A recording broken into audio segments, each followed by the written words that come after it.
sai hama dzangu mangwanani ano muzita raishe vedu Jesu Kristu.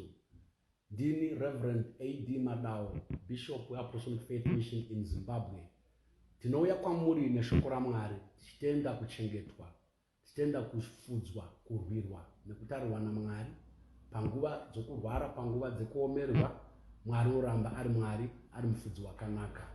Unouya neshoko rokuti kurudzira nokutirapa nokutisimbisa. Regai ndinamate tisati tapinda mushoko. Baba, ndinokutendai mangwanani ano nezuva ranhasi ramatichengeta. Ndiro zuva ramatipa shoko renyu rinoti ngoni dzenyu itsva mangwanani oga oga.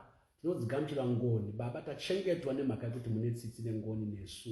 Komborerai vatereri, komborerai vana baba namai mudzimba dzavo, komborerai vana komana nevasikana, komborerai dzimhuri, mabasa avana venyu emaoko akomborerwe aendeke. Komborerai nyika yokwedu irapwe nemi, tungamirirwe nemi, tarirwe nemi. Komborerai hurumende yeZimbabwe, murambe muchipenyera chiedza nomwenje nouchenjeri unobva kwamuri. Ndanamata nokutenda muzita raJesu Kristu. Tichawana chidzidzo chedu kubva mumagwaro matatu. Efeso chapter number 5 verses 15 kusvika pana 17. NaVakoronike vokutanga chapter 12 verse 32 na Esther 1 verse 13. Mabhuku edu matatu asi mavhesi acho mapfupi mashoma. Efeso 5 verse 15 kusvika pana 17 inoti, naizvozvo chenjerai kwazvo pakufamba kwenyu, kuti murege kufamba savasina kuchenjera, asi savakachenjera. Mungwarire nguva yenyu, nokuti mazuva akaipa. Saka musava mapenzi, asi muzive kuda kwaMwari. Vakoronike vokutanga chapter 12 verse 32. Kuvana vaIsakari, varume vaiziva nguva zvakanaka, uye kuti vaIsraeri vanofanira kuitei, vakuru vavo vaiva 200, hama dzavo dzose dzairayirwa navo. Esther chapter number 1 verse 13. Ipapo mambo akati kuvarume vakangwara vaiziva nguva, nokuti saizvozvo mambo wairangana navose vaiziva murau nezvakatongwa. Mangwanani ano nyaya yandoda kutaura pamusoro payo inoti ngwarirai nguva. Ngwarirai nguva. Vechirungu unoti redeem the time. Paul unonyora rugwaro urwu kukereke yaive muguta rinonzi Ephesus. Kereke iyi wakaitanga kana uchiverenga mumabasa avapostori pana chapter 19. Maakagara muguta reEphesus kwemakore 2, achisangana navatendi achiita maservices ake pachikoro chinonzi chikoro chaTirano. VaEfeso, chechi iyoyi yakava chechi kubva pavaEfeso Paul paakaita basa zhinji rekunosvikira vakawanda, missionary work zhinji wakaita achibva paEfesus. Ukaverenga chapter 19 yamabasa avapostori from verse 9 to 16, unoinzwa ichiti vese vanhu vaigara munyika yeAsia vakanzwa shoko raMwari. Chakaita kuti vanzwe shoko raMwari ndechekuti Paul waivasvikira ari paEfesus. Unonzwa Bhaibheri richiti Mwari wakaita mabasa makuru kuburikidza naPaul, zvokutoti mahengechefu akanga apukuta ziya raPaul aiti akaiswa pavarwere ari paEfeso vaipora. Maapron aaipfeka atinoti maworksuit mazuva ano aiti akangoguma murwere aipora. Panguva iyoyo Pauro ari kuguta reEfesus, n'anga zhinji dzakatendeuka dzikaudza mabhuku adzo ouroyi, mabhuku eun'anga akapiswa. Guta reEfesus vainamata mwari wechikadzi wainzi Diana. Vaitenda kuti Diana uyu chimwari chiumbwa chavakanga vagadzira muguta iroro wakanga adonha kudenga kubva kuna mwari wavo wainzi Zeus, mwari wavaGiriki. Ukaverenga Revelation chapter 2 from verse 1 to 7, Jesu achitsiura kereke yavaEfeso unoiti, marasa rudo rwenyu rwokutanga, dzokerai kurudo rwenyu rwokutanga, rangarirai pamakadonha, mutendeuke, mudzokere pamabasa enyu okutanga.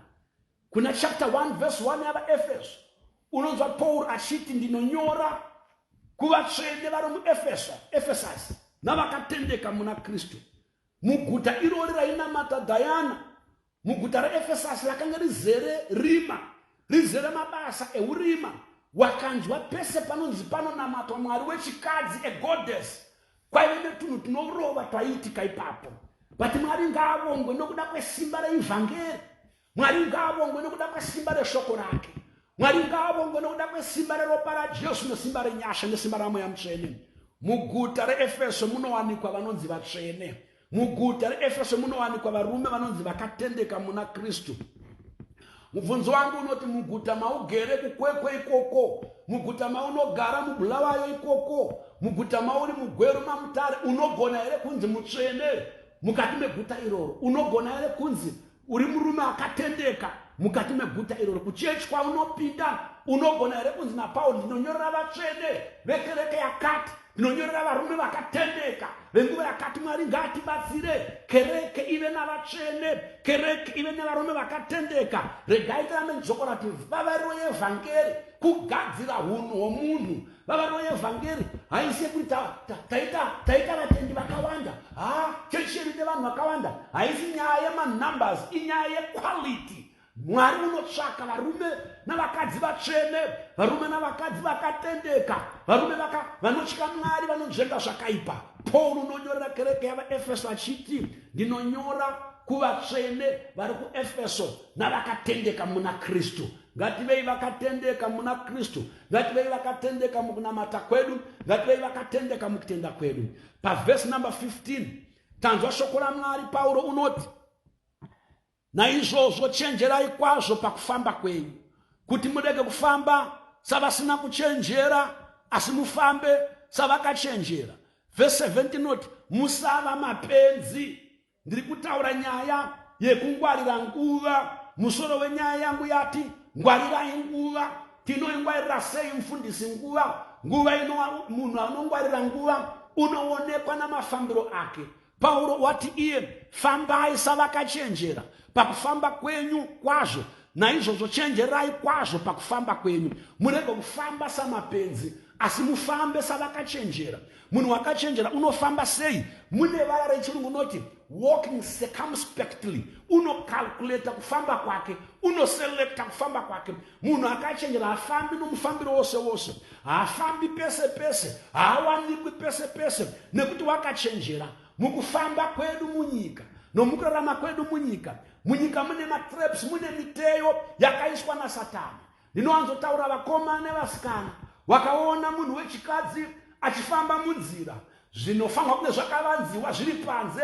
Ziva kuti wasangana nomuteo waSatani, wasangana nomunyongorosi. Rega kuteiwa ipapo, famba wakachenjera. Wakaona guvhu romunhu wechikadzi riri panze, ziva kuti watewa, famba wakachenjera. Ngwarirai nguva. Nguva yatiri nguva yakaoma, nguva yatiri nguva yekuti varume navakadzi tive vakachenjera.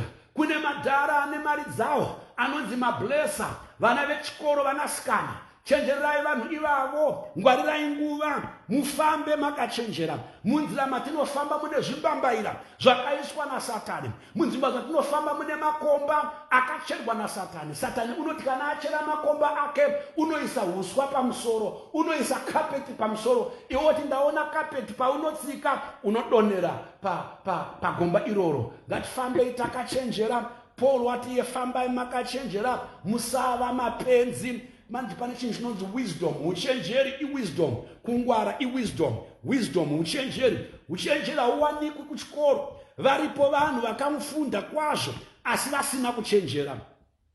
Kuchenjera haisi education. Vazhinji vari educated but havana wisdom. Uchenjera hausi kungwara, intelligence. Varipo vari intelligent but havana uchenjeri. Uchenjera haisi anointing. Varipo vazhinji vakazodzwa kwazvo asi havana uchenjeri. Madhimoni vanodzinga asi wisdom havana. Vetsvina vanodzinga asi uchenjeri havana. Minana vanoita, vane charisma, vanozikanwa kwese kwavanofamba. Madhimoni anochema, vanhu vanovateverera asi uchenjeri havana. Wisdom haisi anointing. Unogona kuva neanointing asi usina wisdom. Wisdom hachisi chipo kuva gifted. vazhinji vari gifted asi havana uchenjeri. Now opposite yeuchenjeri upenzi, mapisa emachapter 53 inoti iyo pavhesi number 1, benzi nderiya rakati mumwoyo maro hakuna Mwari. Proverbs chapter 1 verse number 7, kuvamba kwouchenjeri kutya Mwari, kuvamba kwouchenjeri kunamata Mwari. Unoziva uchenjeri hwavarume navakadzi hunowanikwa pana Mwari. Decision yaunoita pamusoro pekunamata Mwari nokusanamata Mwari ndo inotaura kuti wakachenjera here kana kuti hauna kuchenjera. Magwaro andataura apapisa nema 53 verse 1 anotaridza kuti upenzi kuramba Mwari, upenzi kuramba kuti Mwari uripo, nekuti benzi ndo rinonzi rakati hakuna Mwari. Unoziva chinoshamisa panapa pakuti munhu anoti hakuna Mwari, munhu unobvuma kuti ndiri chisikwa. Iwe chisikwa wavapo asi musiki hasisipo. Uripo iwe chisikwa asi chisikwa chavapo chega, musiki hakuna. Upenzi hwemhando yepamusoro iwowo, upenzi huri pakuramba kunamata Mwari. Varume navakadzi vasingadi kunamata Mwari, shoko raMwari rataura kuti benzi rinoti Mwari hakuna. Chii chinonzi uchenjeri? Chii chinonzi kungwara? Uchenjeri kuziva, kushandisa zivo, kugona kushandisa zivo, proper application of knowledge. Vamwe vane zvavanoziva asi havagoni kuapply wisdom. Vazhinji vanoziva kuti kuputa fodya kunoita kuti mapapu ako akuvara, asi wisdom yekusiya fodya havana. Vazhinji vanoziva kuti doro ukanyanya kurimuisa unova alcoholic, uye rinokuita rombo, asi wisdom, uchenjeri hwekusiyana naro havana.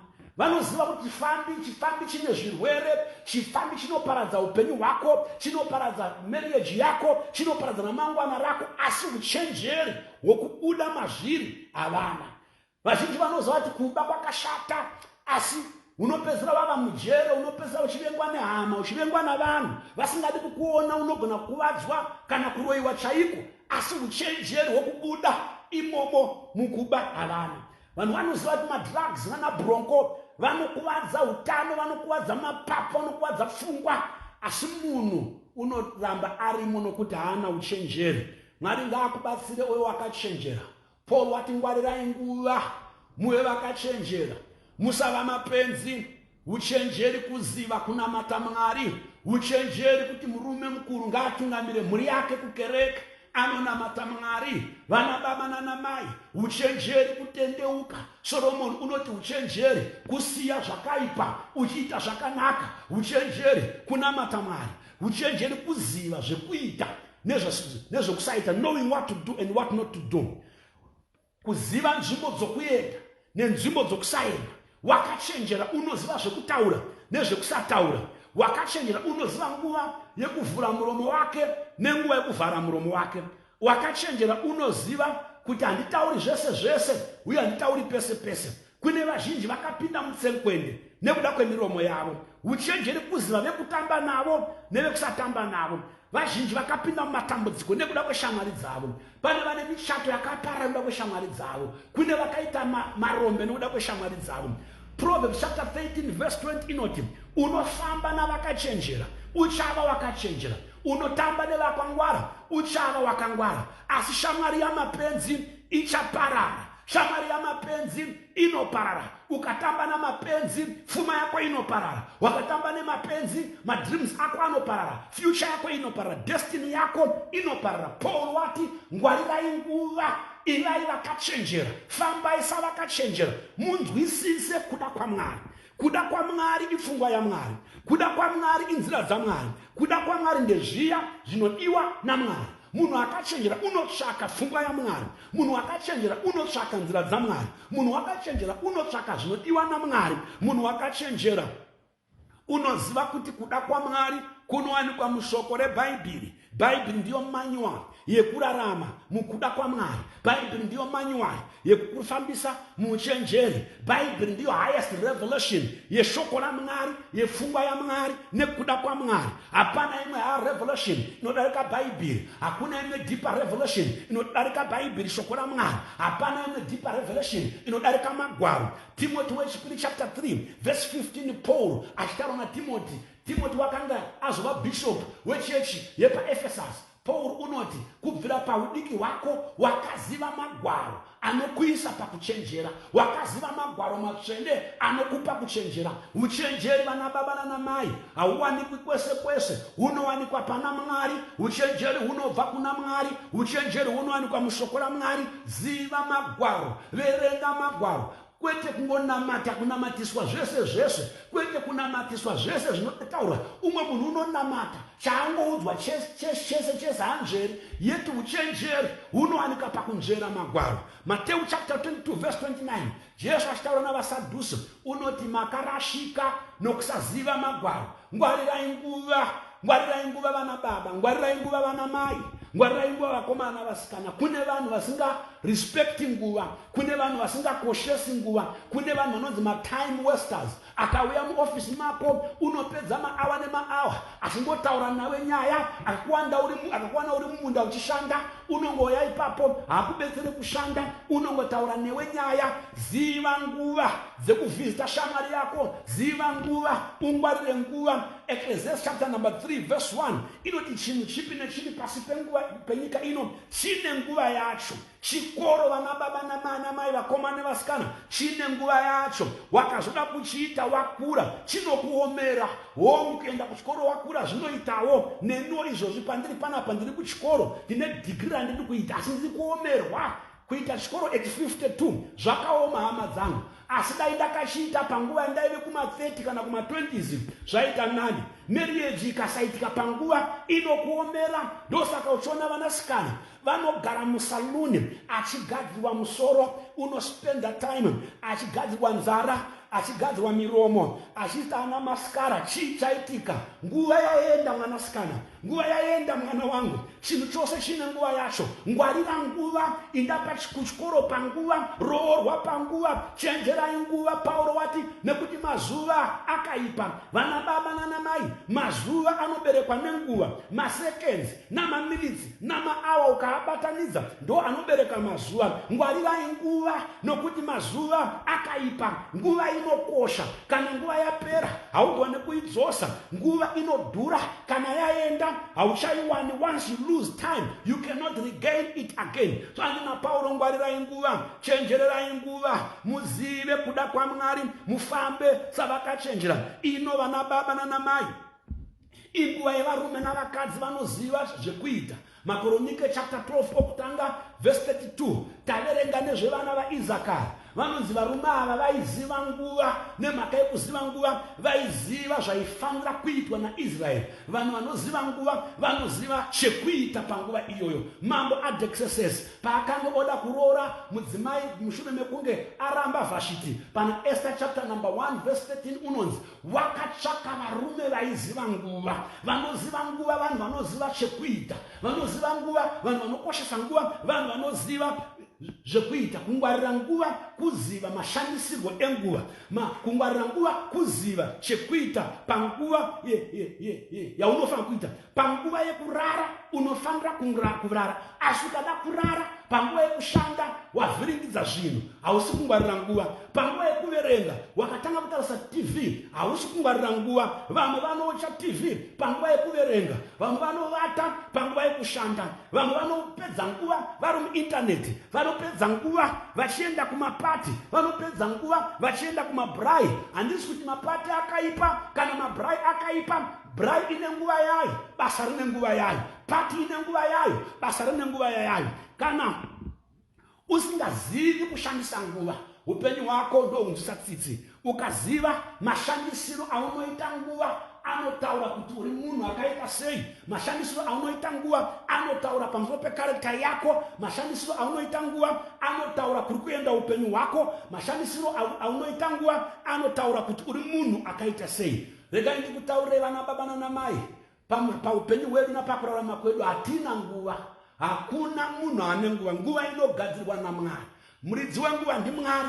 Jobho pana chapter 14 verse 1 unoti munhu akaberekwa nomukadzi une mazuva mashoma, une mwedzi yakaverengwa. Verse 5 noti mazuva ake akatarwa, wakatarirwa miganho yasingatenderwi kudarika. Hapana une nguva. Regai ndikutaurire, we have limited time here on earth. Ngatiitei zvinofanira kuitwa. panguva yakafanira, mazuva akashata, tiri kurarama pamazuva akaipa, mazuva azere rima mukati menyika, kusarurama kwavafashoni, immorality yavafashoni mazuva ano. Kana uri murume asina girlfriend wakapusa nemhaka yekuti panguva yakaoma mazuva atiri, mazuva akaipa kwazvo. Varume vazhinji vane masmall house, vane masmall house nemasmallest house nemhaka yekuti tiri panguva yakaoma, tiri panguva yakaoma pamazuva ano, mazuva akaipa. Virginity has become foolishness kuvanasikana vedu. Mazuva atiri mazuva akaipa, kuuraya vana kwakuitwa mutemo, vanhu vari kulegalize abortion nemhaka yekuti vanoti tine marights, ndinoita zvandinoda nomuviri wangu. Tiri kurarama pamazuva akaoma, vanhu vari kulegalize same sex marriage, murume woda kuroora murume, mukadzi woda kuroora mumwe mukadzi, zvonzi ngazviitwe pamutemo, hurumende iti protected. Toda kutenda Mwari nehurumende yeZimbabwe yakaramba tsvina dzakadaro. Tiri panguva yakaoma, zvanzi naPauro, chenjererai nguva nekuti mazuva akaipa. Wakatarira divorce rate, kurambana kuita vanhu, kuparira kuita michato, kunyange mabhishopi anofanirwa kuve an example, ndo vari kuramba pana madzimai avo, maprofita navaapostoli vari kudhivorsa nekuramba vakadzi vavo nemhaka yekuti tiri panguva yakaoma. Zvanzi naPauro, ngwarirai nguva nekuti mazuva akaipa. Vanhu vari kuurayana, murume nomukadzi vakanetsana, mumba vanopondana, vanourayana, family members, mukoma nomunun'una vanopondana, vanourayana mudzimba umu. Vaprofita venhema vawandisa nekuti pamazuva ekupedzesera.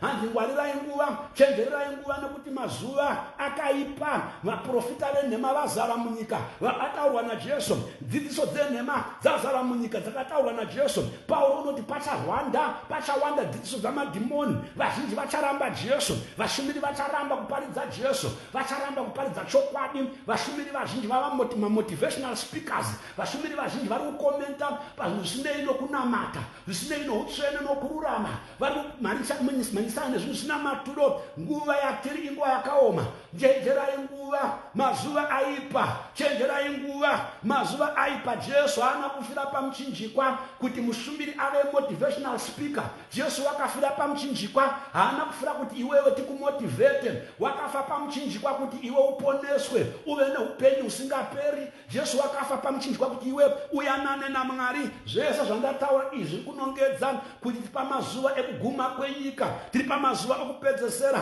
Jesu wakafa pamuchinjikwa, iye Jesu wakafa pamuchinjikwa, akavigwa, akamuka mushure memazuva matatu, uri kudzoka. Vana baba nanamai, nguva yatiri inguva yakaoma. Kudzoka kwaJesu kwava pedyo. Ino haisi nguva yekutamba nokunamata, vanonamata namatai makasimba. Ino haisi nguva yekukekereza pakunamata, namata mushe, namata kwazvo. Ino yava nguva yekunamata, ino nguva yava yekutizira kuna Jesu. Vakangwara navakachenjera vanoziva kwekutizira, vakangwara navakachenjera vanoenda kunonamata Mwari. Vana baba nanamai, ngatiraramei zvakanaka mumakereke umu, ngatifambei zvakanaka mumakereke umu. Bhaibheri rinotaura pamusoro penguva iyo Noa yaakapinda nayo mungarava. Hanzi mazuva iwayo vaidya nekunwa, vachirodza nokurodzana kusvikira nguva yapera, Noa akapinda mungarava. Ino inguva yekuti newe upinde mungarava yoruponeso inonzi Jesu. Pinda mungarava yoruponeso inonzi Jesu. Pinda muutiziro unonzi Jesu. Ino inguva yekunamata.